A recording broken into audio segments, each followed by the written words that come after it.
Bismillahirrahmanirrahim. Assalamualaikum warahmatullahi wabarakatuh.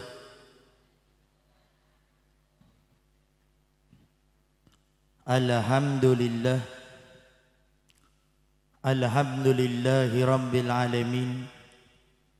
Wassalatu wassalamu ala asyrafil anbiya'i wa mursalin Sayyidina wa habibina wa syafi'ina wa qurrati a'yunina wa nuri qulubina Muhammad habibi rabbil alamin wa ala alihi wa sahbihi ajma'in. Allahumma salli wa sallim ala sayyidina Muhammad tibbil qulub wa dawaiha wa afiyatil abdani wa shifaiha wa nuril absari wa diyaiha wa qutil arwah wa gidaiha wa la'ali wa sahbihi wa sallim. Allahumma ja'al sarirati khairan min alaniyati waj'al alaniyati salihah, amma ba'du.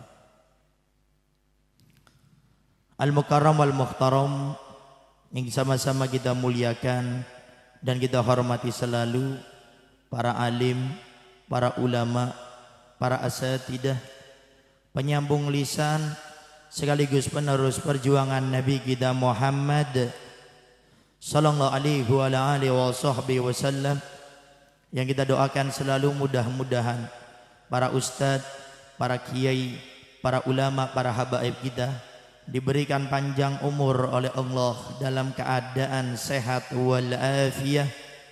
Allah subhanahu wa ta'ala berikan kemudahan kepada beliau, baik itu urusan dunia maupun urusan akhiratnya. Allah subhanahu wa ta'ala jauhkan beliau-beliau semuanya daripada fitnah yang terjadi di akhir zaman ini. Amin. Amin ya rabbal alamin.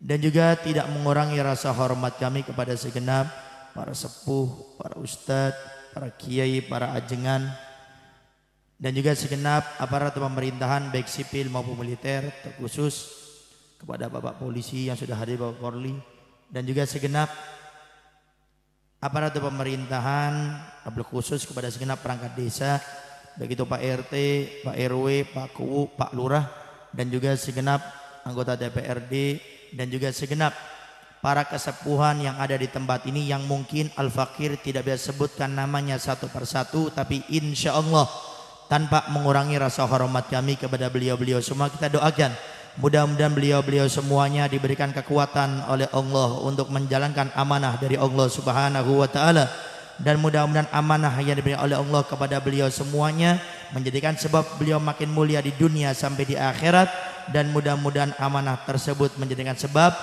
desa ini, tempat ini selalu lebih baik daripada yang sebelumnya. Amin.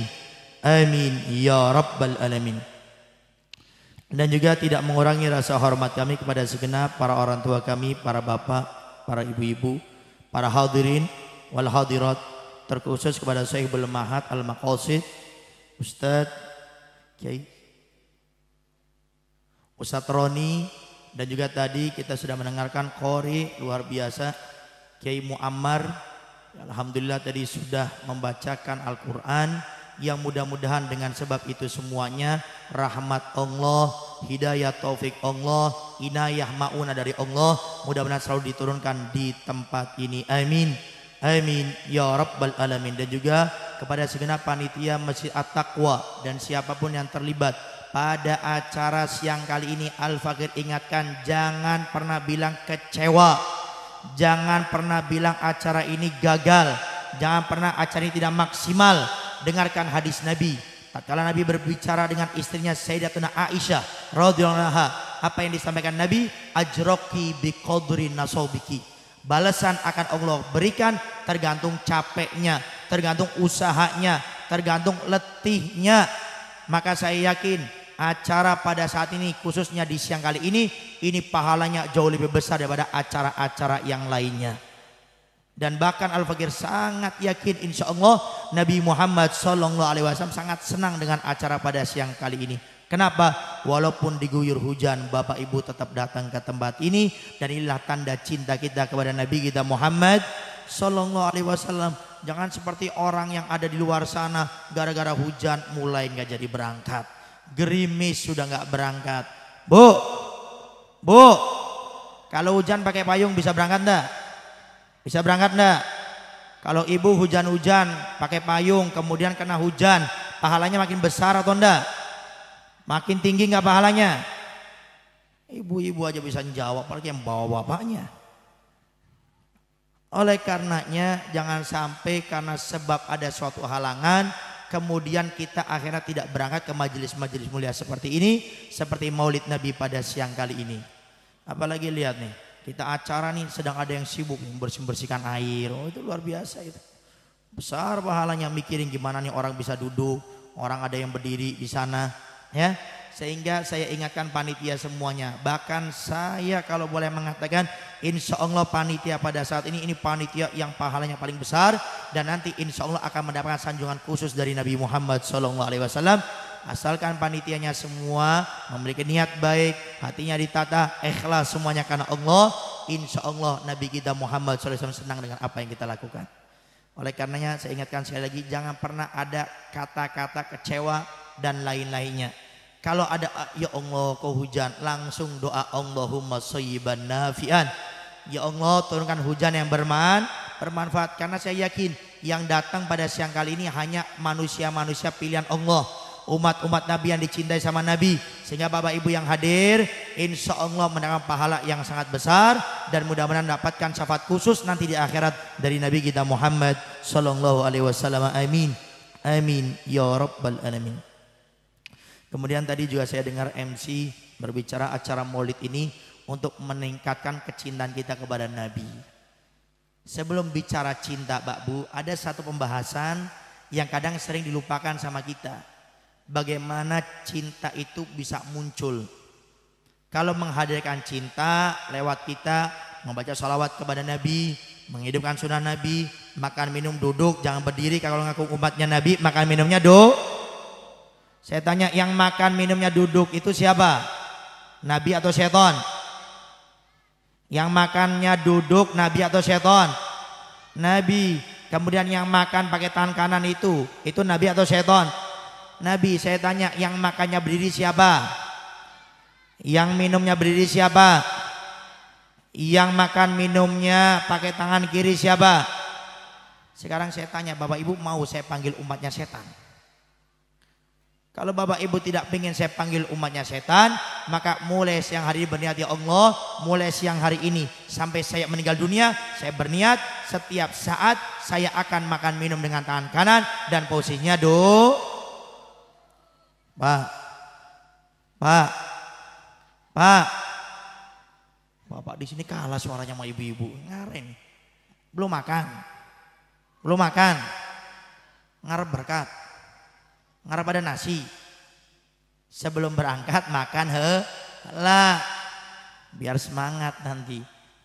Ya, saya ingat guru kita Buya Yahya pernah mengatakan sama kita ini sebagai ustaz-ustaznya. Karena Al-Fakir Babu sedikit mengenalkan, barangkali di sini ada yang belum kenal Al-Fakir. Saya ini pendatang. Saya asli orang Pemalang, Jawa Tengah. Saya mondoknya di Bangil Pasuruan. Nama pondok Al-Fakir Mondok Darul Ghawa Dakwah. Bangil Pasuruan, tempat Habib Gures Baharun MR Mondok sebelum berangkat ke Hadramut, Darul Mustafa. Saya lagi tempat guru kita Buya Yahya di Cirebon, Habib Migdad Baharun di Cirebon, Habib Novel Ali Drus Solo, itu pondoknya di Dalwa Abu Bebasan Baharun. Saya mondok di sana dari tahun 2001 sampai 2012. Kemudian 2010 saya tugas dari Dalwa itu untuk khidmah di Buya Yahya selama setahun. 2012 Al-Fakir izin berhenti setelah selesai lulus 3 aliyah, S1-nya juga alhamdulillah selesai. Kemudian juga setelah itu kita khidmah setahun juga. Nah akhirnya 2012 itu Al-Fakir saya punya ibu meninggal dunia. 2011 saya punya ibu meninggal dunia. 2012 saya punya abah meninggal dunia. Akhirnya nenek saya bilang sudah di Cirebon saja. Di pesantren Bu Yahya Al-Fakir khidmah di sana dari 2013 sampai 2019. Kemudian bisa masuk Kuningan gimana Beb? Kok dari Mondok Jawa Timur jauh. Kemudian kok bisa akhirnya ke Kuningan. Dari Cirebon ke Kuningan. Al-Fakir saya punya guru Dr. Ustadz Habib Segaf Baharun. Itu singkat ceritanya minta kepada Al-Fakir untuk berdiri sendiri. Izin sama Bu Yahya. Kalau dikasih izin bismillah. Berdiri sendiri. Tapi kalau nggak dikasih izin tetap di sana nggak apa-apa. Singkat cerita Al-Fakir izin dengan Bu Yahya diberikan izin. 2019 12 Desember Al-Fakir masuk window haji. Nah, masuk window haji itu pertamanya istri nggak setuju. Saya buat video semuanya istri nggak setuju. Kenapa? Karena dikira window haji itu jauh dari kota. Karena nanti kita sudah mandiri, nggak ada santri, santriwati. Nanti nggak ada yang beli belanja, nggak ada yang masak, kita sendiri. Kata istri singkat cerita setelah istri Al-Fakir ngeliat window haji cocok tinggal sampai sekarang. 2020 bulan Februari kita baru buka majelis. Jadi majelis Al-Fakir baru 2 tahun setengah. Kemudian baru buka majelis di awal Februari. Baru buka majelis 2 kali coronanya datang. Sehingga majelisnya tutup lagi, baru buka 2 kali, tutup lagi akhirnya. Tapi alhamdulillah Pak Bu, kita kemarin ngadakan milad ulang tahun majelis yang kedua di Tanah Masjid Al-Wasilah di Panglong Kayu ya. Kalau di window haji itu ada tempat pemotongan kayu, itu belok kanan masuk ke dalam, itu ada musola di bawahnya itu tanah majelis kita. Nggak besar Pak Bu, tapi doakan mudah-mudahan nanti jadi pondok pesantren jadi besar seperti ini insya Allah. Nah itu Al-Fakir di sana kemarin kita milad yang kedua, cuma pertama kali ngadakan di sana. Alhamdulillah Pak Bu, yang hadir tidak kurang daripada 6.000 sampai 8.000 orang kemarin itu di acara tersebut. Akhirnya banyak yang nanya, Beb kok yang hadir banyak ini? Padahal posisinya hujan, waktu itu hujan. Kalau yang hadir kemarin di window haji hujan kayak gini, sama kayak gini. Kok yang hadir banyak Beb? Saya jawab ini berkah daripada guru-guru kita. Kita punya guru, kita kedepankan mencari ridho guru. Kalau sudah guru kita ridho, insya Allah semuanya dimudahkan oleh Allah.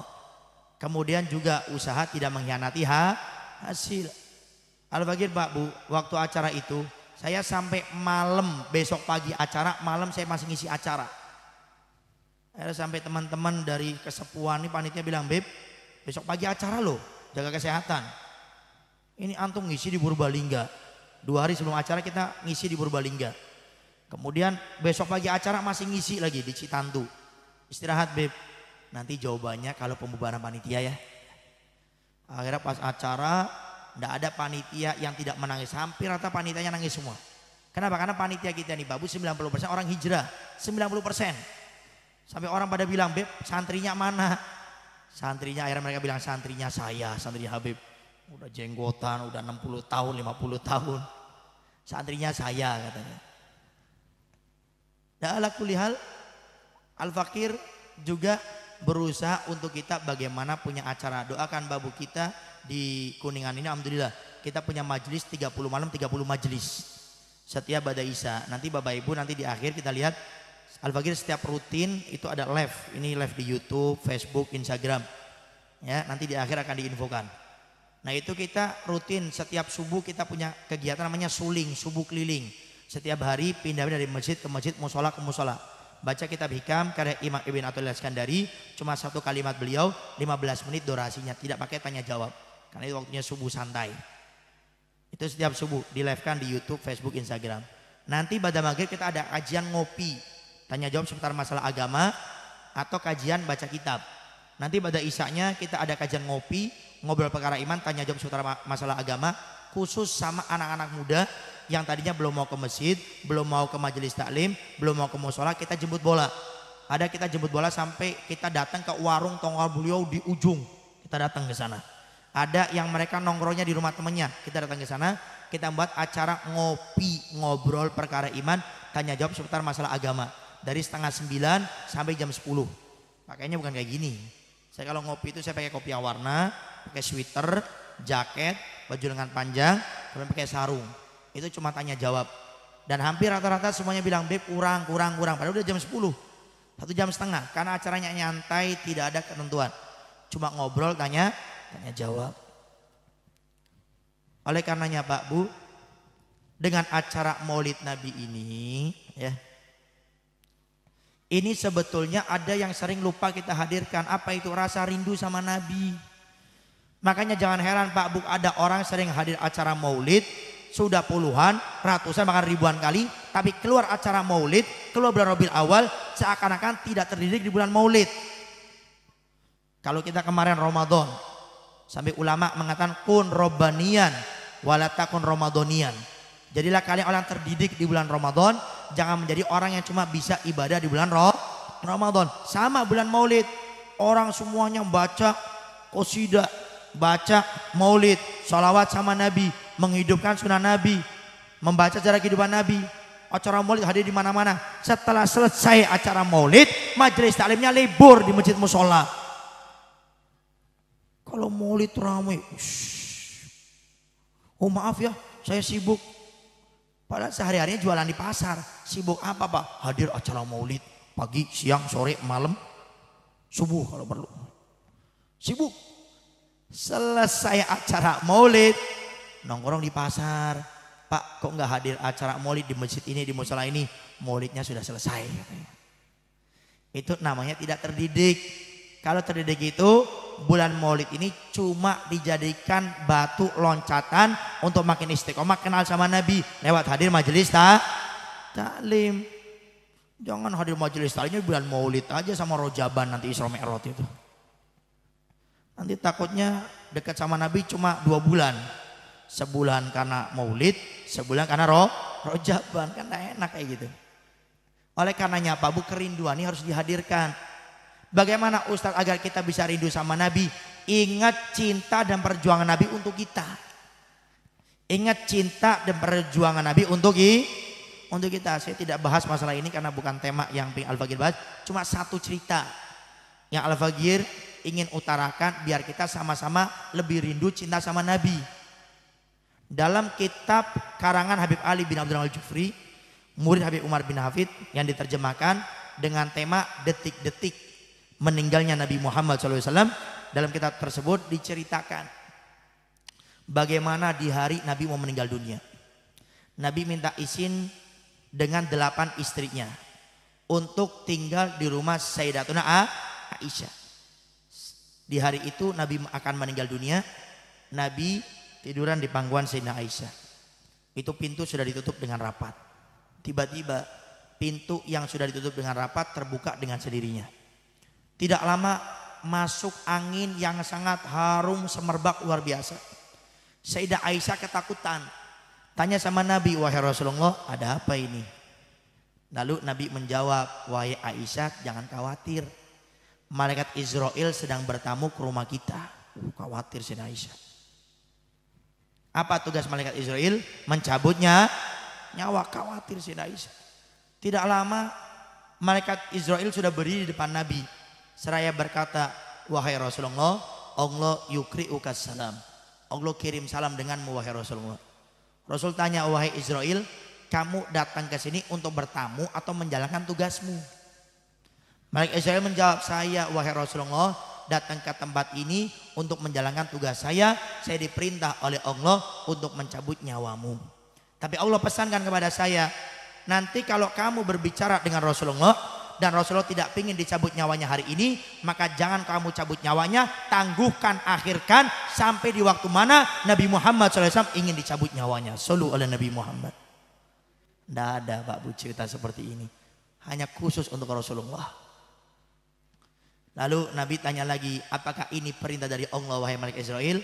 Demi Allah wahai Rasulullah, ini perintah dari Allah. Wahai Israel, kalau ini sudah ketetapan dari Allah, perintah dari Allah, laksanakan wahai Israel. Dilaksanakan Pak Bu. Dicabut nyawanya Nabi pelan-pelan sama Israel, dari bawah pelan-pelan. Dan Nabi merasakan sakit yang luar biasa. Nabi merintih. Malaikat Israel tidak tega, diberhentikan dulu pencabutan nyawa. Dan Nabi Muhammad SAW pingsan. Setelah bangun dari pingsannya, Nabi berkata sama malaikat Israel, wahai Israel, berlemah lembutlah dalam mencabut nyawaku. Malaikat Israel berkata, demi Allah wahai Rasulullah, dari pertama kali aku diperintah oleh Allah untuk mencabut nyawa seorang, dari zaman umatnya Nabi Adam sampai detik ini, saya tidak pernah mencabut nyawa lebih lembut, lebih ringan, lebih pelan daripada saya mencabut nyawamu wahai Rasulullah. Kaget Nabi, seperti ini paling ringan. Apa babu Nabi langsung ingat sama umatnya, ummati ummati ummati. Mendengar ini pencabutan nyawa paling ringan, Nabi langsung berdoa kepada Allah, Allahumma tsakkil alayya wa khafif ala ummati, Allahumma tsakkil alayya wa khafif ala ummati, Allahumma tsakkil alayya wa khafif ala ummati. Ya Allah, beratkan pencabutan nyawaku, tapi tolong ringankan pencabutan nyawa untuk umatku. Shallu ala Nabi Muhammad. Sakit luar biasa Nabi, umatnya yang diingat. Bapak Ibu tahu sakitnya orang dicabut nyawanya seperti apa? Sakitnya pencabutan nyawa Malik Zuhail di saat kita sakaratul maut seperti apa? Nabi pernah menceritakan awkamakol, sakitnya orang nanti dicabut nyawanya, dan kita semuanya bakal merasakan satu persatu semuanya, seperti diseset dengan 300 pedang. Rasa sakit itu kenapa usaha kita yang nemenin orang meninggal kok tidak pernah mendengarkannya? Sengaja oleh Allah ditutup, hanya binatang kata para ulama yang hanya bisa mendengarkannya. 300 kali pabu sesetan pedang. Sekali pedang ini kena ke leher kita, ini kepala lepas dari badan kita. Ini 300 kalinya. Nabi merasa sakit seperti itu, minta diringankan. Kata malaikat Israel sudah paling ringan, langsung doa sama Allah, minta kita ini sebagai umatnya yang tidak pernah dilihat Nabi, yang Nabi tidak pernah melihat kita jarang salawat sama Nabi, kita jarang menghidupkan sunnah Nabi, jarang membaca sejarah kehidupan Nabi, di rumah kita nggak punya buku sejarah kehidupan Nabi, kita jarang hadir majelis taklim Nabi, jarang duduk sama ulamanya Nabi Muhammad, tapi dimintakan doa, Allahumma tsakkil alayya wa khafif ala ummati. Nabi pernah duduk dengan sahabat-sahabatnya. Tiba-tiba Nabi berkata, aku rindu dengan saudaraku. Sahabat-sahabat Nabi bilang, wahai Rasulullah, bukankah kami saudara-saudaramu? Tidak, wahai sahabatku. Kalian ashabi, kalian itu adalah sahabat-sahabatku. Lalu siapa ya Rasulullah saudaramu yang kamu sangat rindukan? Nabi jawab, mereka adalah umatku yang datang setelahku. Mereka tidak pernah melihat kepadaku, tapi mereka beriman kepadaku. Dan mereka melaksanakan semua apa yang aku perintahkan. Orang kayak kita bu, jelma-jelma, apa nih bahasa Sundanya? Seperti ini apa? Jelma-jelma kaos urang dirindukan sama Nabi. Tapi ingat ada tandanya apa? Melaksanakan sunnahnya Nabi, melaksanakan apa yang Nabi perintahkan. Maka jangan kegeeran Pak Bu kita semuanya. Oh Ustadz, saya insya Allah masuk surga. Kok bisa Pak Bu bilang masuk surga? Nabi kan rindu sama umatnya, Nabi kan cinta sama umatnya, mau meninggal aja doakan kita. Ingat satu hadis ini Pak Bu, Nabi mensabdakan, kullu ummati yadkhulul jannata, semua umatku akan masuk surga, illa man aba, kecuali orang yang tidak mau. Maka sahabat-sahabat Nabi tanya, wa may ya'ba ya Rasulullah, siapa wahai Rasul orang yang tidak mau masuk surga? Faqala, maka Nabi menjawab, man ata'ani dakhalal jannah wa man asani faqad aba. Orang yang taat sama aku, apa aku perintahkan dia kerjakan, apa aku larang dia tinggalkan, maka dia aku jamin bersamaku di surganya Allah Subhanahu wa taala. Kita diperintahkan sholat 5 waktu, sholat. Kita diperintahkan puasa bulan Ramadan, puasa. Kita diperintahkan Nabi zakat, zakat. Kita diperintahkan sama Nabi haji, haji. Kita dilarang sama Nabi tinggalkan semuanya. Apa yang Nabi nggak suka kita tinggalkan. Bahkan sunnah-sunnahnya kita kerjakan. Yang makruh kita tinggalkan. Kata Nabi, maka dia bersamaku nanti di surganya Allah Subhanahu wa taala. Mudah-mudahan kita yang hadir pada saat ini termasuk orang-orang yang nanti bukan hanya masuk surga, tapi surga kita semuanya bersama satu surga dengan Nabi kita Muhammad sallallahu alaihi wasallam. Wa man asani, tapi siapa orang tidak taat kepadaku, aku perintahkan ditinggalkan, aku larang dikerjakan. Orang-orang seperti ini yang tidak akan masuk surga, yang tidak akan bersamaku di surganya Allah Subhanahu wa taala. Maka saya ingatkan Pak Bu, dari kemarin saya selalu mengingatkan ini. Tadi malam Al-Fakir punya acara di Majalengka. Al-Fakir ingatkan masalah ini. 2 perkara Pak Bu, tolong paling tidak diingat. 1, sholat. Jangan sampai tinggalkan sholat. Sehebat, setinggi, sebanyak apapun amal ibadah kita, kata Nabi yang pertama kali ditanya oleh Allah sholat. Kalau sholatnya baik, yang lain baru akan dianggap baik. Tapi kalau sudah sholatnya jelek, yang lain dianggap jelek. Puasanya jelek, zakatnya jelek, hajinya jelek, amal soleh semuanya dianggap jelek. Kenapa? As-sholatu ibaduddin. Sholat tiang agama. Seindah apapun yang dibangun, kalau tiangnya keropos, tiangnya tidak kuat, roboh itu bangunan. Maka tolong sholat diperhatikan. Nabi sampai mau meninggal dunia, di kitab Uqudul Jen fi Bayani Wuqi Zaujain yang dikarang oleh Imam Nawawi Al-Bantani, Nabi di saat akan meninggal dunia di sana mengingatkan tentang 3 perkara. 3 perkara. Pertama, istausu bin nisa'i khaira. Aku wasiatkan kepada kalian masalah perempuan. Hei para suami, jangan dolim dengan istrimu. Jangan gara-gara kamu cari duit, pintar cari duit, cuma ngasih duit, tapi kamu tidak pernah perhatian dengan istrimu. Jarang duduk ngobrol, jarang jalan-jalan bareng. Neraktir temen bisa, neraktir istri ke depan nasi goreng ndak bisa. Kalau sudah gajian, teman-temannya, yo saya traktir tasakuran, pulang ke rumah martabak telur aja nggak dibawa buat istri. Kenapa Bu kok betul-betul tepok-tepok tangan? Suaminya kayak gitu. Istausu bin nisa'i khaira. Aku wasiatkan kepada kalian masalah nisa, yaitu istri. Yang kedua, masalah budak. Jangan engkau bebankan budakmu dengan tugas yang berat. Kalau sekarang ini sudah nggak ada. Kalau sekarang mungkin kita bahasakan orang yang berkhidmah, orang yang kerja sama kita, pembantu. Jadi kalau ngasih tugas cuma jangan berat-berat. Sudah ngepel, nyapu, nyetrika, nggak dikasih waktu istirahat, nggak disuruh makan dulu. Nabi waktu lewat di rumahnya sahabat Abdullah bin Mas'ud. Sahabat Abdullah bin Mas'ud ini sedang marah sama budaknya, dipecut. Nabi lewat, hei Abdullah bin Mas'ud, berlemah lembutlah kamu dengan budakmu, atau nanti Allah akan menyiksamu kelak di akhirat. Wahai Rasulullah, saya tidak akan mengulangi lagi, dan budak ini aku merdekakan karena Allah. Nabi perhatian bagus sama budak. Kalau sekarang budak tidak ada, adanya pembantu, tolong yang baik. Jangan gara-gara dia pembantu diperlakukan seenaknya, ditendang, disuruh apa ini. Hati-hati, ini wasiat Nabi sebelum meninggal dunia. Yang ketiga, apa yang Nabi wasiat? As-sholah, as-sholah, as-sholah. Sholat. Bapak Ibu sudah baca semua amalan biar rezekinya lancar. Sholat duha setiap hari. Waqiah habis asar sebelum tidur sudah. Silaturahmi sudah. Semua amalan biar rezeki dimudahkan oleh Allah masih seret, masih belum lancar. Bapak Ibu pegang omongan saya satu ini. Perhatikan sholat tepat pada waktunya berjamaah. Praktekkan omongan saya sebulan. Insya Allah rezeki Bapak Ibu dirubah oleh Allah lebih banyak, lebih berkah lagi. Kenapa saya bilang seperti ini? Saya waktu di Cirebon Pak Bu punya rutinan di salah satu tempat. Bos rotan, pabrik rotan. Saya ngisi rutinan, selesai saya baca kitab, tanya jawab selesai, ngobrol sebentar, kita pamit pulang. Di saat Al-Fakir mau masuk mobil, dicegat sama Pak Hajinya nih. Beb, saya minta amalan. Amalan apa Pak Haji? Saya ini punya pabrik rotan Beb. Manajemen, marketing, semuanya sudah lakukan. Harusnya gol, harusnya untung. Malah sekarang buntung Beb. Saya minta amalan Beb, biar bagaimana pabrik rotan saya maju. Saya jawab, Pak Haji, S1 saya itu tarbiyah. Pendidikan agama Islam, bukan es rotan, sehingga saya nggak tahu gimana Pak rotan bisa maju. Bahkan rotan dibuat dari apapun saya nggak tahu. Pokoknya Habib Novel nggak boleh masuk mobil sebelum ngasih saya amalan. Bingung. Kalau nggak salah saya baru nikah lagi waktu itu. Cegat mau pulang nggak boleh.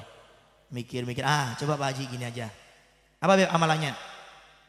Pak Haji mulai besok setiap yang kerja, karyawan-karyawatinya, setiap masuk waktu sholat duhur, masuk waktu sholat asar, berhentikan semua pekerjaannya, sholat duhurnya berjamaah, asarnya berjamaah, on time tepat waktu. Nanti bulan depan kita evaluasi. Oh baik, terima kasih. Silakan Habib masuk mobil. Alhamdulillah. Pulang. Bulan depan rutinan datang lagi saya. Selesai kita menjelaskan, baca kitabnya selesai, kemudian tanya jawab selesai, ngobrol, setelah itu saya pulang. Dicegat lagi kedua kalinya. Beb, ya Allah ada apa lagi nih Pak Haji? Lama lagi pulangnya nih. Beb, alhamdulillah Beb. Keuntungan bulan ini naik 2 kali lipat. Dari tadinya buntung, nggak ada untung, ini naik 2 kali lipat. Saya tanya Pak Haji kok bisa? Resepnya apa? Ya bulan kemarin kata Habib, Abah sholat tepat waktu. Duhur, karyawan-karyawati saya yang tidak urgent, semuanya saya suruh untuk sholat berjamaah. Asar, yang tidak ada kegiatan tidak urgent, saya perintahkan semuanya untuk sholat berjamaah. Alhamdulillah omset bulan ini 2 kali lipat. Bukan nunggu tahun depan. Dari mana? Dari sholat tepat waktu Saya tanya Pak Bu, semuanya jawab yang kompak. Yang punya rezeki itu Allah atau manusia? Yang menggerakkan hati manusia untuk beli barang di tempat kita, manusia atau Allah? Yang menentukan besar kecilnya rezeki kita, manusia atau Allah? Di saat seorang hamba menghambakan dirinya kepada Allah, mengutamakan urusan dia dengan Allah, maka di saat Allah melihat hambanya lebih mengutamakan urusan dengannya, maka dunia seisinya milik Allah diberikan kepada mereka. Makanya Pak Bu, ulama kita ngajari, kalau bapak ibu sumpek, bapak ibu kamar mandi, ambil air wudhu. Setelah itu bapak ibu sholat 2 rakaat, sholat hajat, sholli sholat hajat, rakaat ini ta'ala. Setelah sholat ngadu sama Allah. Itu kebiasaan para salafun soleh. Bahkan Nabi Muhammad SAW itu kalau sedang sumpek, berkata kepada Sayyidina Bilal, arihna biha ya Bilal, wahai Bilal hibur kami. Disuruh untuk adzan. Setelah itu Nabi melaksanakan sholat. Cuma saat ini kita sudah mulai digeser kebiasaan-kebiasaan Nabi, sunnah-sunnah Nabi, kebiasaan-kebiasaan para ulama, orang-orang sudah digeser. Yang tadinya kalau ada masalah sholat, sekarang enggak. Kalau ada masalah mengeluarkan HP, buka HP, cari nomor nih, siapa yang bisa minjemin saya duit nih, mana nih? Oh ini pelit nih, oh ini kaya, oh sekarang udah miskin melarat ini. Yang ngatur rezeki Allah, kenapa ngadunya sama manusia? Bapak ibu ngadu dulu sama Allah. Wudu, sholat 2 rakaat, ibu doa, ngadu sama Allah, curhat sama Allah, selesai bapak ibu mulai ikhtiar, mulai usaha, nanti bapak ibu akan mendapatkan lebih mudah daripada bapak ibu tidak ngadu dulu sama Allah. Tolong dirubah kebiasaan ini. Termasuk maaf ini, para suami, para bapak yang kerja di luar sana, kerja capek, letih, pulang ke rumah pikiran liar, masalah liar kabeh, semuanya pusing sudah. Tolong bapak kalau mau pulang jangan langsung ke rumah. Bapak mampir ke masjid, mampir ke musola, mentok-mentok ke pom bensin, ambil air wudhu, sholat di sana 2 rakaat. Bapak buktikan omongan saya, di saat bapak punya masalah di pekerjaan, sebelum masuk rumah sholat hajat 2 rakaat di masjid atau musola dimanapun, nanti setelah pulang ke rumah saya yakin lebih adem, lebih tenang daripada sebelum kita melaksanakan sholat. Kenapa? Anda urusannya sudah ditekel sama Allah waktu itu. Allah ini yang punya semuanya Pak Bu. Di saat melihat hambanya berdoa, ngadu sama Allah, gimana Allah nggak cinta sama kita? Gimana Allah nggak sayang? Kata para ulama, kalau Nabi Muhammad sangat sayang dengan umatnya, yang menciptakan Nabi Muhammad adalah Allah Subhanahu Wa Taala, lebih sayang kepada hambanya. Ngadu Pak Bu sama Allah. Istausu bini saya khaira, wasiat istri, budak dan juga sholat. Tolong ini diamalkan. Para bapak khususnya jangan pulang kecuali nanti mampir masjid musola. Nanti pulang saya yakin akan tenang. Kenapa saya bilang seperti ini Pak Bu? Berapa banyak kasus perceraian, ribut suami istri gara-gara kapan? Suami pulang ke rumah bawa masalah. Saya ingatkan, hei para suami, kamu punya masalah, itu masalahmu. Jangan bawa ke rumahmu, istrimu tidak tahu apa-apa, anakmu tidak tahu apa-apa. Engkau punya masalah, bawa ke rumah. Lihat istri cemberut, lihat ini, enggak itu, enggak urus sama sekali. Istrimu tidak salah wahai para suami. Maka jangan kau bebankan masalahmu dengan istri. Ar-rijal qawwamuna 'alan nisa. Laki-laki ini pemimpin. Laki-laki ini pemimpin bagi seorang istri. Jadilah orang yang bijak. Punya masalah, yuk mulai sekarang ini biasakan sholat sunnah hajat. Pulang kerja jangan buru-buru ke rumah, mampir dulu, rasakan amalan ini, insya Allah hati kita lebih tenang daripada yang sebelumnya. Para hadirin wal hadirat yang dimuliakan oleh Allah Subhanahu Wa Taala, kerinduan ayo kita hadirkan. Setelah Nabi berdoa, Akhirnya Nabi melihat ke arah kanan, di sana ada malaikat Jibril yang berdiri. Tapi malaikat Jibril tidak memandang wajahnya Nabi. Nabi heran, wahai Jibril, kenapa? Kamu sudah tidak senang melihat wajahku. Kamu sudah bosan. Kamu sudah tidak bahagia melihat wajahku. Malaikat Jibril menjawab, demi Allah wahai Rasulullah, kekasih mana yang rela melihat kekasih dalam keadaan seperti ini? Maka izinkan aku wahai Rasulullah, saya tidak bisa menatap wajahmu. Sedih malaikat Jibril. Nabi bertanya, wahai malaikat Jibril, kalau saya sudah meninggal dunia, nanti umat saya keadaannya bagaimana? Ma min ba'di min ummati ya Jibril. Kalau saya sudah meninggal dunia, nanti keadaan umat saya bagaimana? Malaikat Jibril, Pak Bu, tidak bisa menjawab. Allah langsung yang menjawabnya. Bashir Habibi Muhammadan fa inilah akhduluhu min ummati abada. Hai Jibril, kasih tahu dengan kekasihku Muhammad, aku Allah tidak akan menyanyiakan umatnya sampai kapanpun. Setelah akhirnya mendengar jawaban dari Allah, dari malaikat Jibril, akhirnya Nabi Muhammad SAW mengatakan ar-rafiqul a'la, ar-rafiqul a'la, ar-rafiqul a'la. Dicabut nyawanya Nabi kita Muhammad Sallallahu Alaihi Wasallam. Begitu dahsyatnya bu cintanya Nabi, nggak pernah lihat kita diperjuangkan. Orang kafir, orang Yahudi yang anak sekolahan saya yakin tahu ini buku. Orang kafir, orang Yahudi ngarang satu buku, nama bukunya 100 tokoh terkemuka di dunia. Yang ditaruh pertama oleh orang Yahudi ini, orang kafir itu siapa? Muhammad bin Abdullah. Yang kedua Napoleon Bonaparte. Kenapa kata dia? Kenapa Muhammad saya taruh di urutan pertama, Napoleon Bonaparte saya taruh di urutan kedua? Muhammad saya taruh di urutan pertama karena Muhammad semasa hidupnya sampai meninggal dunia yang diingat adalah ummati, ummati, ummati, umatnya. Tapi Napoleon Bonaparte, seorang bajak laut, awak kapal, sangat cinta dengan anak buahnya. Tapi di saat dia mau mati, maka dia ingat kepada istrinya Maria, Maria, Maria. Maka Muhammad saya taruh di urutan pertama, Napoleon Bonaparte saya taruh di urutan kedua. Coba orang kafir Pak Bu sampai bangga sama kita punya Nabi. Tapi aneh bin ajaib, hari ini ada orang lebih bangga sama artis, pemain bola, pemain sinetron daripada Nabi kita Muhammad. Pesan saya Pak Bu, ingat, bagi Anda yang saat ini lebih cinta pemain bola daripada Nabi Muhammad, lebih kenal pemain bola daripada Nabi Muhammad, lebih cinta sama artis daripada Nabi Muhammad, lebih kenal artis daripada Nabi Muhammad, ingat Nabi sudah pernah mengingatkan, anta ma'aman ahbabta, kamu bersama orang yang kamu cintai. Hari ini kita cinta sama artis pemain bola, cari nanti di akhirat itu artis pemain bola, minta syafaat dengan mereka. Tapi kalau hari ini kita lebih cinta dengan Nabi Muhammad, lebih kenal sama Nabi Muhammad, perhatian dengan salawat sama Nabi Muhammad, menghidupkan sunnah-sunnah Nabi Muhammad, membaca sejarah kehidupan Nabi Muhammad, duduk di majelis taklim Nabi Muhammad, duduk dengan ulama Nabi Muhammad, nanti Bapak Ibu tidak usah khawatir, di akhirat Allah yang akan langsung mengumpulkan kita dengan Nabi kita Muhammad Sallallahu Alaihi Wasallam. Kamu bersama orang yang kamu cintai, kata Nabi. Maka tentukan pada hari ini, sebelum kita meninggal, sebelum nyesal, Anda lebih cinta kepada siapa? Nanti seperti itulah kita di akhir akan dikumpulkan bersama mereka. Para hadirin wal hadirat yang dimuliakan oleh Allah Subhanahu wa taala, karena ini di pondok pesantren dan juga masih baru saja 5 tahun kurang lebih, Al-Bagir pengen mengingatkan bagaimana cara Nabi agar anak-anak kita menjadi anak-anak yang soleh dan soleh. Karena saya lihat dari tadi ada anak kecil salaman. Sehingga Pak Bu jangan cuma salaman, ya. Dengar ini.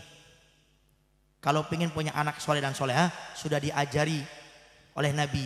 Dikatakan al-ummu madrasatul ula. Dikatakan al-ummu madrasatul ula. Orang tua itu pendidikan pertama bagi anak-anaknya.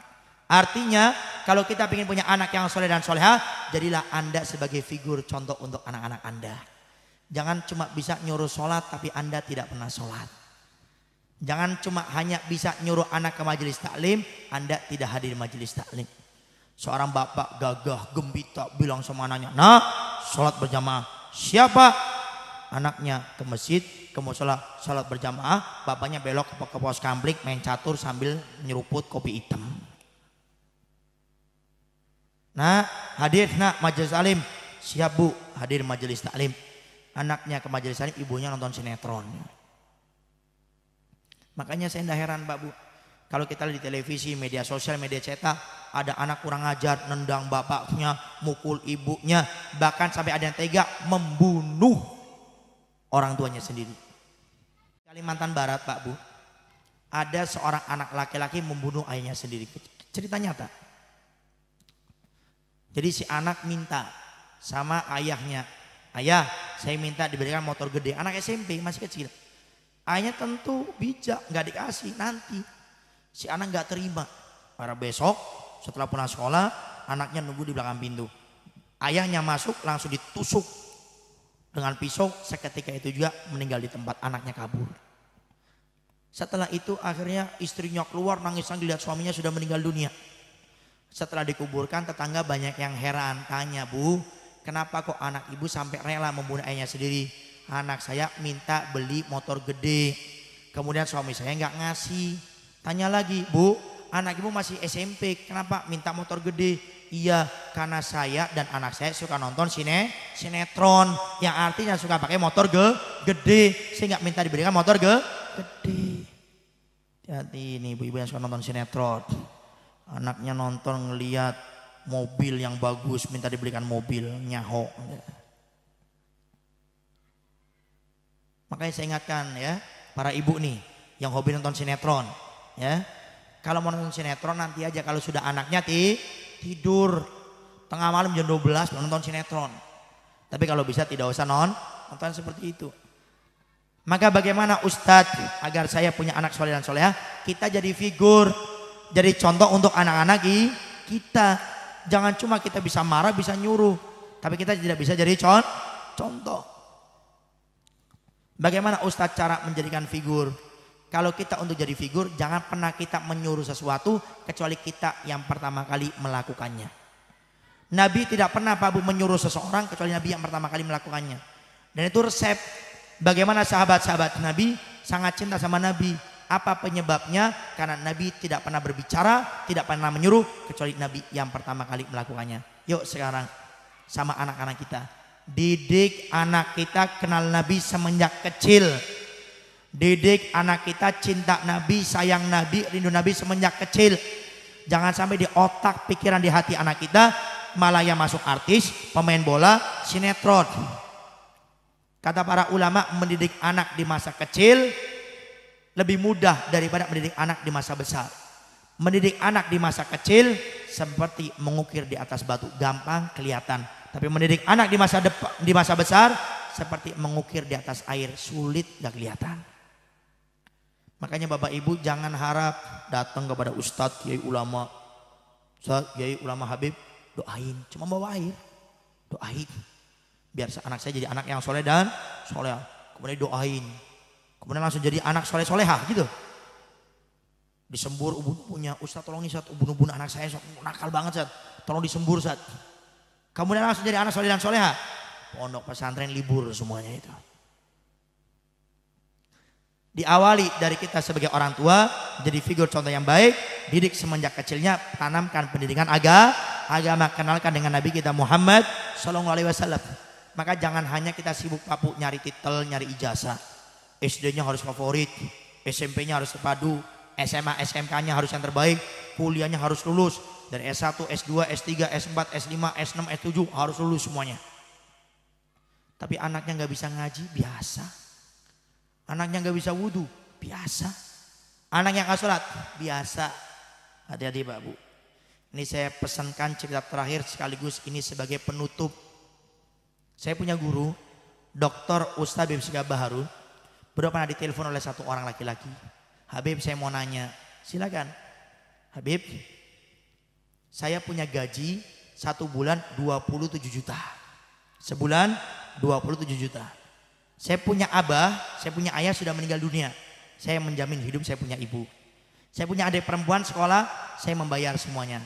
Tapi Habib, akhir-akhir ini ibu saya punya kebiasaan aneh. Setiap jam 2 malam minta dimandikan pakai air hangat. Saya membuat air hangat butuh waktu 2 jam.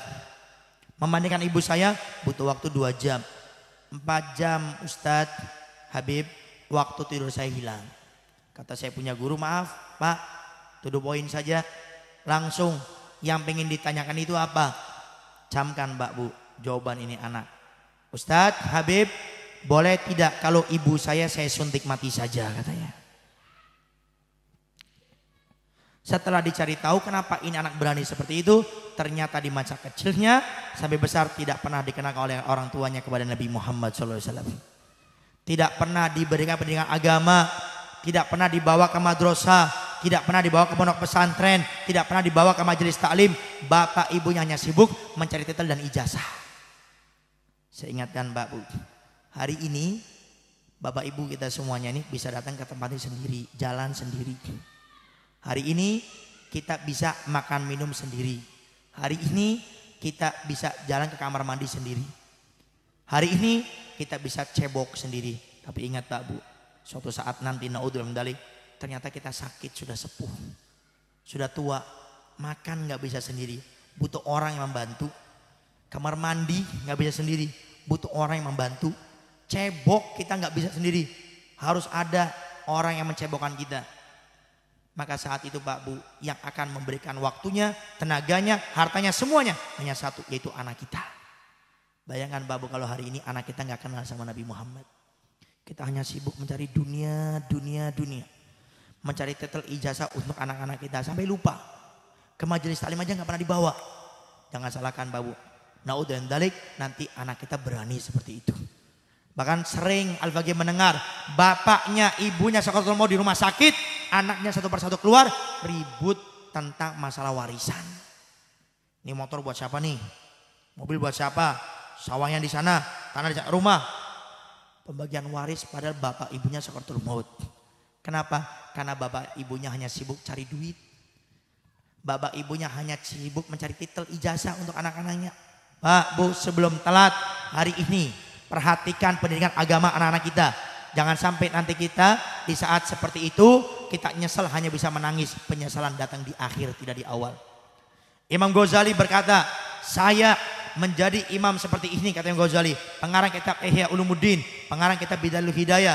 Apa kata beliau? Saya menjadi ulama seperti ini bukan karena mondoknya saya yang rajin, seringnya saya mengulangi pelajaran, bukan, tapi saya menjadi ulama seperti ini karena semenjak kecil bapak dan ibu saya selalu membawa saya ke majelis taklim. Maka saya pesankan Mbak Bu, siapapun yang datang ke tempat ini, yang mendengarkan suara ini, yang menyaksikan acara ini, tolong sempatkan waktu paling tidak setiap malam bawa anak kita ke majelis taklim. Dan ingat Mbak Bu, jangan sampai Anda bawa anak nanti ribut sama ustadznya. Anaknya tawaf ke sana, sa'i di sana, lempar jumroh di sana. Hah? Oh, lebih umum lebih di atas mungkin itu. Di saat kita bawa anak yang masih kecil biar nggak ribut. Ini saya juga punya anak Pak Bu. Saya nikah 2015. Saya nikah sudah mau 7 tahun. Saya nikah 12 Oktober akhir Dzulhijjah. Besok ini saya punya istri, punya pernikahan ulang tahun. Saya ajak jalan-jalan nanti saya punya istri. Besok itu 7 tahun saya punya istri. Kita nikah 7. Alhamdulillah Pak Bu, saya punya anak baru 4. Nikah 7 tahun baru 4. Karena targetnya setiap tahun tadinya itu. Saya punya target tadinya ini. Mudah-mudahan istri saya nggak nonton ini. Kalau cerita ini suka marah biasanya. Saya target tadinya punya anak 17. Istrinya 1 aja, jangan 2, 3, apalagi 4. Kenapa? Saya pernah ngisi di daerah Dharma. Bib, ada yang mau ngisi, ngundang Habib ngisi acara pernikahan. Oh ya Ustaz, ngobrol masuk. Bib, kata si ibu, saya punya anak 14. Saya punya anak 14-nya, 13-nya saya nggak pernah ngadakan resepsi di saat mereka menikah. Ini Bib anak terakhir Bib, 14. Minta saya ngadakan resepsi, tapi mintanya ngisi Habib novel kalau bisa. Ngobrol waktunya Habib keluar. Ustaz, anaknya banyak ya, 14. Masih sedikit Beb. Hah, sedikit? Ya Beb. Habib lihat rumah itu. Iya, itu anaknya 16 katanya. Saya bilang, Ustaz, doakan saya. Masa Habib kalah sama Ahwal? Ahwal anaknya 16, Habib paling tidak 17 katanya. Itu asal muasal kenapa saya punya anak 17. Yang kedua, Nabi bersabda, fa ini mubahin bikum umama yaumul qiyamah. Aku bangga sama umatku yang banyak. Yang banyak itu seperti apa? Solihin, solehat. Tentunya yang baik. Nah, kalau punya anak kan kita didik sendiri. Nanti mau jadi dokternya Nabi Muhammad Sehingga kalau sudah orang periksa gak punya uang, gratis. Anak saya dokternya. Nanti ada ustadz, kiai ulama pengen bangun pondok, arsitek, bayarnya mahal. Saat mau buat pondok, biar anak saya yang buat. Biayanya berapa? Gratiskan. Arsiteknya Nabi Muhammad. Jadi tukang material, bangunan. Ustadz membangun majelis, bingung ini, aduh duitnya entah ayah. Butuh semen sekian, ini sekian. Saat mau apa saat? Membangun ini, beb, majelis taklim, datang ke material anak saya, gratis karena tukang materialnya Nabi Muhammad. Ada ustadz kayak ulama pegel, aduh habis ngisi acara encok pegelino. Nah bisa pijet? Bisa pijet. Berapa bayarannya? Ini tukang pijetnya Nabi Muhammad ustadz, gratis. 17.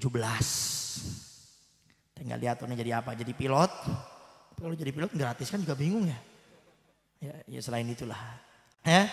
Nah itu Mbak Bu ya. Maka tolong mulai saat ini yuk didik anak kita dengan baik. Jangan anak kita rusak gara-gara ini. Ini perusak zaman sekarang kata guru saya Ustaz Sega Baru 2004 yang lalu, ini dajjal zaman sekarang. Apalagi sekarang. Maka kalau bapak ibu punya anak kecil, anaknya dikasih HP berarti siap-siap anaknya rusak. Gitu aja. Ada orang tua datang ke rumah saya, Bib saya minta amalan agar anak saya jadi anak baik. Saya bilang jangan kasih HP. Bulan depan datang, Bib alhamdulillah ada apa Pak Bu? Anak saya sekarang sudah jadi baik. Kenapa? Anak saya tidak kasih HP. HP. Jadi kalau bapak ibu anak kasih kecil, belum saatnya megang HP dikasih HP, jangan salahkan anak kita berani gara-gara kita sebagai orang tua yang merusak anak kita sendiri.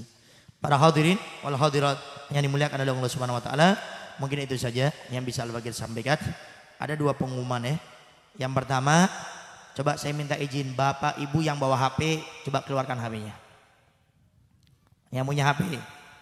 Yang punya HP sudah keluarkan HP-nya.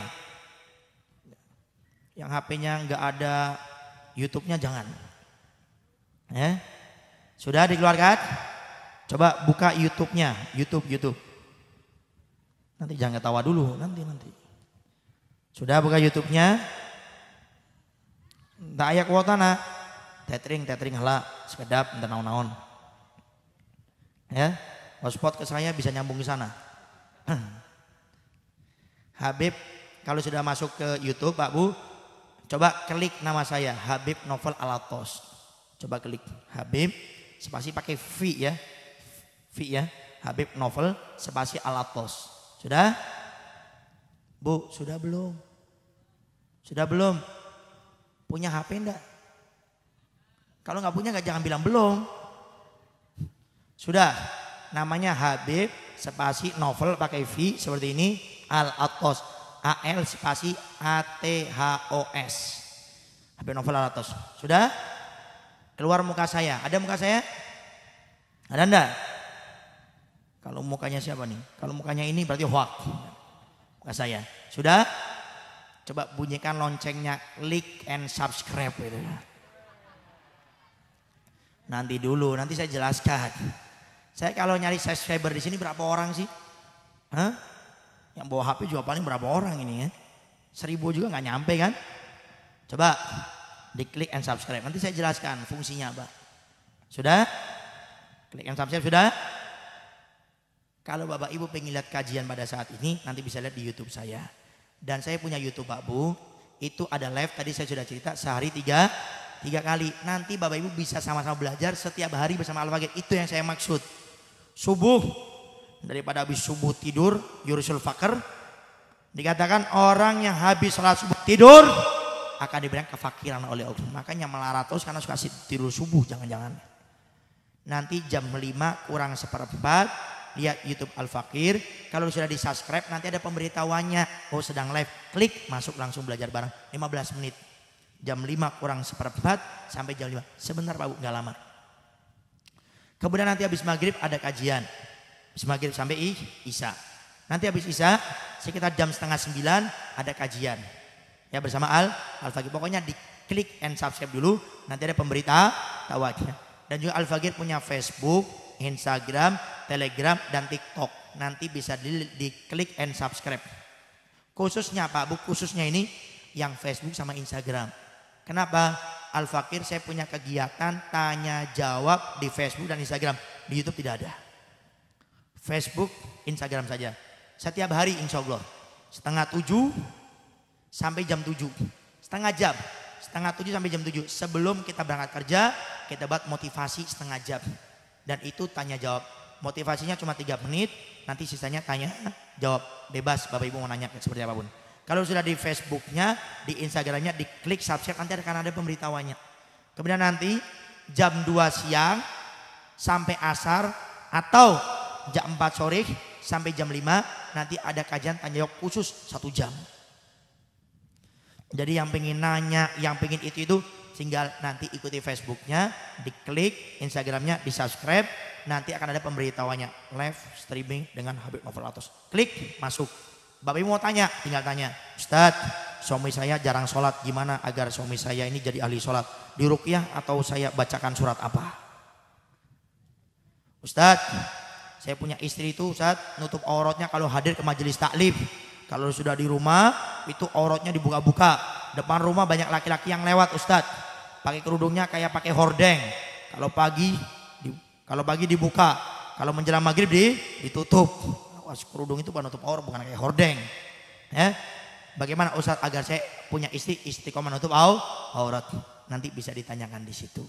Ya, pertanyaan bebas Ustadz, bagaimana anak saya soleh dan soleha? Nanti bisa tanya itu panjang lebarnya di situ.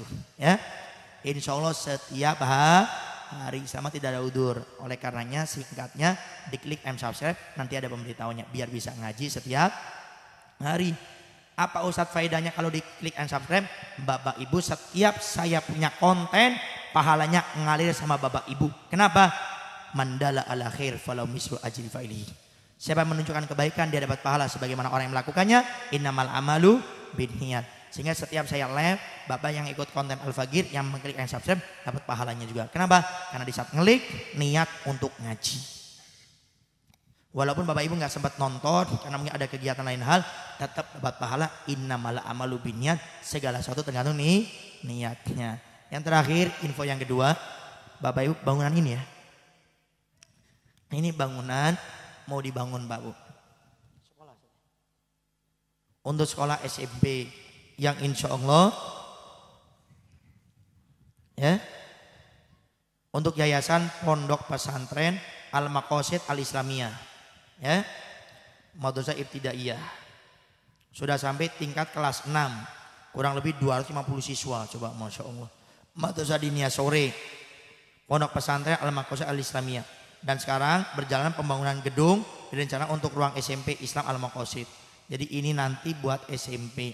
Saya mengajak kepada Bapak Ibu semuanya untuk ikut andil. Ini namanya amal jariyah. Habib Thohir Al-Kaf Tegal almarhum, beliau pernah berkata, manusia yang paling bahagia setelah dikubur adalah manusia yang amal solehnya tidak pernah putus. Sudah dikubur meninggal, tapi amal solehnya tidak pernah putus. Siapa itu manusia kata beliau? Mereka adalah manusia yang semasa hidupnya menginvestasikan hartanya untuk kepentingan akhiratnya, untuk kepentingan akhiratnya. Sehingga saya ajak semuanya Bapak Ibu untuk ikut andil berapapun, yakini itu akan menjadi amal jariyah. Coba hadrohnya masih ada. Ya, saya ini inisiatif pribadi ya Pak Bu. Ini inisiatif saya pribadi sendiri, tidak ada obrolan apa macam-macamnya, cuma obrolan info saja tadi. Saya ingin mengajak Bapak Ibu hari ini untuk ikut andil. Yang besok biarlah besok. Saya ingin mengajak semuanya hari ini. Saya minta waktu 5 menit. Saya ingin mengadakan penggalangan dana yang bisa bantu angkat tangannya. Uangnya tidak mesti harus sekarang. Kalau Bapak Ibu nanti mau nyusul, uangnya nanti sore Ustadz, uangnya besok Ustadz, tidak apa-apa. Ya, mumpung belum meninggal. Kalau sudah meninggal dunia, baru kita minta sama ya Allah, kembalikan saya ke dunia sesaat. Untuk apa? Untuk sodako. Kenapa? Yang meninggal sudah tahu bagaimana besarnya pahala sodako, sudah dikubur, tapi amalnya tidak pernah puput. Apalagi ini untuk bangunan pondok pesantren SMP. Maka jangan sampai ketinggalan. Saya tidak berpanjang-panjang Bapak Ibu, saya cuma ingin menggalang dana. Ya, cuma pengen penggalang dana. Bapak Ibu angkat tangan yang mau bantu, tapi nanti info dari saya. Ya, yang pengen bantu angkat tangan. Saya pengen penggalangan dana, pasti biayanya ini lumayan besar. Cuma saya pengen membuka, yang pengen ikut andil dari, sekali lagi tidak masih harus sekarang ya uangnya, Beb nanti malam atau besok atau lusa, boleh. Yang penting nanti angkat tangan dulu, nanti dicatat. Saya tanya Bapak Ibu semuanya, siap bantu? Siap punya amal jariah? Siap. Saya ingin menggalang dana. Saya awali penggalangan dana ini dari angka 1 juta. Dari angka 1 juta. Coba Bapak Ibu semuanya yang bisa bantu dari nominal 1 juta angkat tangan. 1 juta angkat tangan.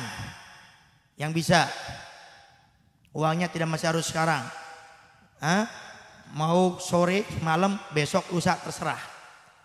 1 juta angkat tangan. Ada? Saya bukan nominal 1 juta. Ada? Ada?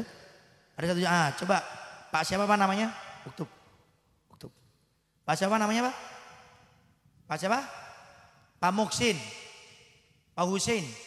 Pak Husin. Pak Husin 1 juta. Baik, yang lainnya. Dari nominal 1 juta. Harta nggak bakal dibawa mati Pak Bu. Nanti kalau sudah meninggal baru tahu apa arti sodako jariah. 1 juta. Ada lagi? Riak urusan sama Allah. Nggak usah bilang, oh saya takut riak. Setan itu semuanya itu. Ya, ada lagi 1 juta? Sudah tidak ada? Yang ibu-ibunya nih bagian sini, ada? Ada yang belakang? Ada 1 juta? Ada? Yang di panggung barangkali ada? Ada? Hadrat yang lainnya enggak ada? 1 juta? Ada lagi 1 juta? Ada? Tidak ada? Baik, saya turun ke nominal 750.000. 750.000. Baik, ada yang ikut andil 750.000 untuk kepentingan sendiri nanti di akhirat kalau sudah meninggal ini. Sodako jariah untuk pondok pesantren Al Maqasid bangunan SMP. Ada 750.000. Ada yang laki-lakinya 7,5. Ada? Tidak ada ini. Sekian 750.000. Tidak ada. Yang ibu-ibu yang perempuan ada 750.000. Tidak ada. Ajib. 750.000 tidak ada. Tidak ada. Ada enggak? Tidak ada ya. 7,5. Baik, turun lagi 500.000. 500.000 uang merah jumlahnya 5. Ada 500.000. Yang laki-lakinya ada? Tidak ada. Laki-laki ada 500.000. Perempuan ada? Perempuan ada? Tidak ada. Baik, kita turun lagi 250.000. Ada? Semuanya laki perempuan 250.000 ada? Tidak ada. 250.000 tidak ada. Tidak ada. Ada. Bapak siapa Pak namanya Pak? Nanti Pak, Anda masih harus sekarang. Namanya dulu aja. Pak siapa? Siapa?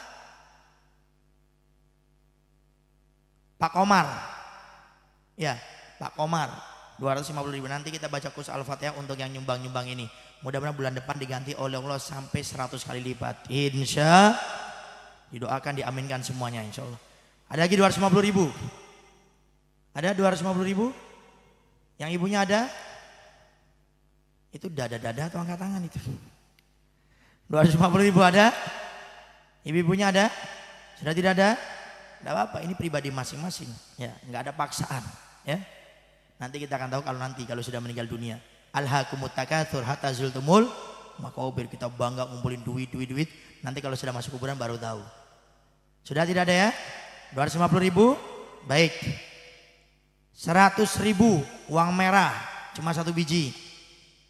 Ada? Laki perempuannya ada? 100.000 ada? Ada? Ada enggak? Tidak ada? Baik, saya cukupkan sampai di sini saja ya. Nanti kalau seandainya Beb saya malu Beb, kayaknya Beb mau bantu, takut nanti riya. Silakan Bapak Ibu nanti datang ke Ustadz Roni. Ke Ustadz Roni sendiri ya. Karena nanti Bapak kalau ini sudah jadi, yang bangga tuh kita sendiri. Di tempat kita ada pondok, pondoknya juga ada formalnya. Mungkin anak kita pun bisa mondok sini, belajar di sini. Siapa tahu nanti ada ulama keluar dari apa ini Cideng, Cideng Hilir. Ada namanya Imam Nawawi Al-Bantani. Ada Syekh siapa itu yang Padang? Yang Padang ulama. Syekh Yasin Al-Padangi mungkin nanti ada nih. Syekh Mahmud. Syekh Mahmud Cideng Hiliri. Gitu. Baik. Kita baca Al-Fatihah sekali untuk tadi yang menyumbang. Mudah-mudahan Allah Subhanahu wa taala lipat gandakan semuanya. Allah berikan keberkahan dalam hidupnya. Semua hajat dunia akhiratnya dikabulkan oleh Allah Subhanahu wa taala. Al-Fatihah.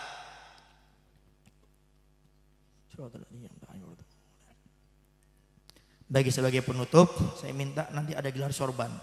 Coba panitia mana panitia? Panitia, mana panitianya sini? Maju ke depan.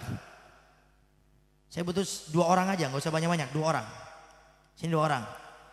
4, ada nanti ke bagian perempuan, 4 orang. Bawa sorban. Rida, coba sini dulu nih. Saya pakai sorban.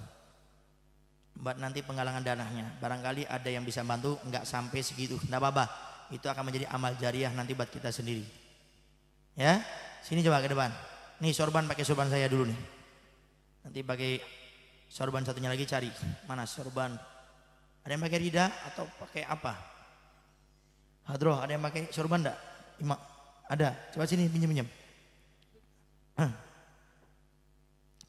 Dibuka.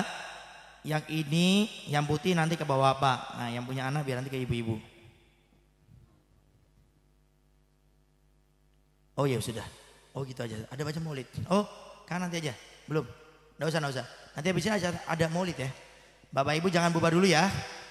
Ada baca maulid. Jadi nanti sambil baca maulid ya. Sambil baca maulid. Silakan sambil berjalan. Ya. Baik, itu saja yang bisa Al-Fakir sampaikan. Jangan bubar dulu sampai selesai. Nanti itu gelar sorbannya sambil jalan. Yang bisa bantu berapapun dari yang 2.000, 5.000 bebas. Niatkan untuk mengundang rezeki dari Allah Subhanahu wa taala. Wassalamualaikum warahmatullahi wabarakatuh.